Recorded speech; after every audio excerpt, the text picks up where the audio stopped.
بسم اللہ الرحمن الرحیم۔ السلام علیکم۔ اپنی ذات کے اوپر بلیو کی بے مثل کہانی، بے مثل سٹوری۔ پیناسونک الیکٹرانکس کا بانی کونوسوکی مٹسوشیتا۔ پیناسونک الیکٹرانکس کی بے تاج کمپنی، جس کا بانی ایک غریب کسان کا غریب بیٹا تھا۔ اس کا آغاز ایک گھر سے ہوا اور اب یہ کمپنی $65 بلین سے زائد ایسٹس رکھتی ہے۔ آل اوور دا ورلڈ اپنے ایسٹس رکھتی ہے۔ وہ جاپان کے چھوٹے سے کسان کے گھرانے میں پیدا ہوا۔ کونوسوکی کا خاندان غریب تھا۔ وہ ایک جھونپڑے میں رہتا تھا۔ جب کونوسوکی کی عمر 9 سال تھی تو اس نے اسکول چھوڑ دیا۔ کونوسوکی نے ایک شاپ کے اوپر کام کرنا شروع کر دیا۔ وہ صبح سویرے اٹھتا اور اسٹور کی صفائی کرتا۔ سارا دن وہاں پر گزرتا۔ ایک دن اس نے شاپ کو بھی چھوڑ دیا اور ایک الیکٹریسٹی کی کمپنی میں جاب کر لی، اور وہ اب بلب اور ساکٹس بنانے میں دلچسپی لینے لگا۔ وہ بلب اور ساکٹس کے حوالے سے بکس پڑھنے لگا اور خود سے ایکسپیریمنٹ کرتا تھا۔ وہ ساکٹس کے لیے نئے ورژن تیار کرنے لگا، ان پر تجربات کرنے لگا۔ وہ یہ ورژنز اپنی کمپنی کے مالک باس کو دکھاتا، مگر اس کا باس اس سے متاثر نہیں ہوتا تھا۔ وہ اس کو ریجیکٹ کر دیتا کہ یہ ساکٹس کام نہیں کر سکتی۔ باس توجہ ہی نہ دیتا۔ وہ یہ سمجھتا یہ فضول آئیڈیاز لگاتا ہے کیونکہ وہ ان پڑھ ہے، مگر یہ بچہ اپنے آپ پہ یقین رکھتا تھا اور کچھ کرنا چاہتا تھا۔ اس نے پھر زندگی کا سب سے بڑا ڈیسیجن لیا، گیم چینجر ڈیسیجن۔ اس نے الیکٹریسٹی کمپنی کو چھوڑ دیا، خود سے الیکٹریسٹی کی ایک نیو کمپنی بنائی۔ حالانکہ اس کے پاس نہ ایجوکیشن تھی، اس کے پاس تھوڑی سی منی تھی۔ اس نے اپنی سٹیبل جاب کو چھوڑ دیا۔ اب اس کی عمر، جس عمر میں اس نے یہ ڈیسیجن لیا، اس کی عمر صرف 22 سال تھی۔ اس نے بینک سے لون لیا۔ اس کی بیوی اور وہ ایک چھوٹے سے گھر میں ساکٹس بنانے لگے۔ وہ یہ ساکٹس بنا کر ڈور ٹو ڈور شاپس میں جاتا اور فروخت کرنے کی کوشش کرتا۔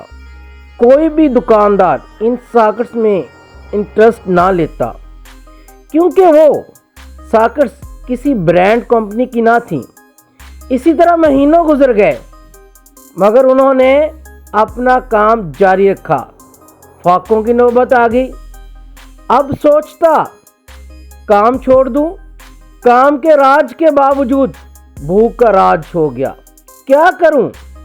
مگر ہر صبح سورج نکلنے کے بعد وہ شاپس میں جاتا، اپنی ساکٹس دکھاتا، شاید آج کوئی آرڈر مل جائے۔ اب کچھ نہ بن رہا، حتیٰ کہ بینک کا لون بھی واپس نہ ہو سکا۔ نتیجہ یہاں تک پہنچا، وہ بینک کرپٹ ہو گیا۔ قرض نہ واپس کرنے کی وجہ سے بینک والے ہر روز اس کے پاس چکر لگاتے اور وہ کبھی کبھی چھپ بھی جاتا۔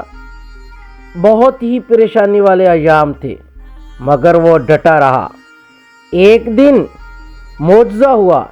ایک شاپ والے نے اس کی ایک ساکٹ دیکھ کر 1000 پیس کا آرڈر دے دیا۔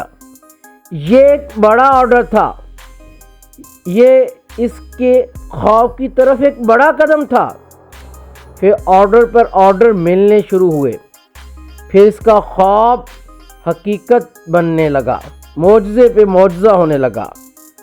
اب 100 ایئر بعد اس کی کمپنی میں 25,000 سے زائد امپلائی ہیں۔ اب اس کی کمپنی کی سیل، اس کے ایسٹس 65 بلین ڈالر سے زائد ہے۔ اس کی پروڈکٹس پوری دنیا میں بیچی جاتی ہیں۔ یہ سب اس شخص نے کیا جس کے پاس صرف سمال منی تھی، مطلب نو منی۔ اس کے پاس کوئی ایجوکیشن نہ تھی۔ اس کی یہ کمپنی پیناسونک کمپنی ہے اور یہ all over the world assets رکھتی ہے۔ یہ کمپنی ایک چھوٹے سے گھر میں شروع ہوئی، اب پورے ورلڈ میں اپنے ایسٹس رکھتی ہے۔ سکسیس، کامیابی اس بات پر انحصار نہیں کرتی کہ آپ کیا ہے، آپ کی تعلیم کیا ہے، آپ کے پاس دولت کتنی ہے۔ سکسیس آپ پر ڈیپینڈ کرتی ہے۔ سکسیس آپ کے بلیف پر یقین کرتی ہے۔ اگر آپ کامیابی کی تلاش میں ہو تو اپنے آپ پر ڈیپینڈ کرو، کام جاری رکھو، یقین کے ساتھ، بلیف کے ساتھ، جب دوسرے چھوڑ جائیں، اور پھر پہلے معجزے کا انتظار کرو اور ہمیشہ کے لیے آپ کی زندگی چینج ہو جائے گی۔ پھر معجزے ہوتے جائیں گے، پھر آپ کا خواب حقیقت بن جائے گا۔ گھر سے شروع ہونے والی کمپنی اب پوری دنیا کی کمپنی ہے۔ ایک انتہائی دلچسپ سٹوری تھی۔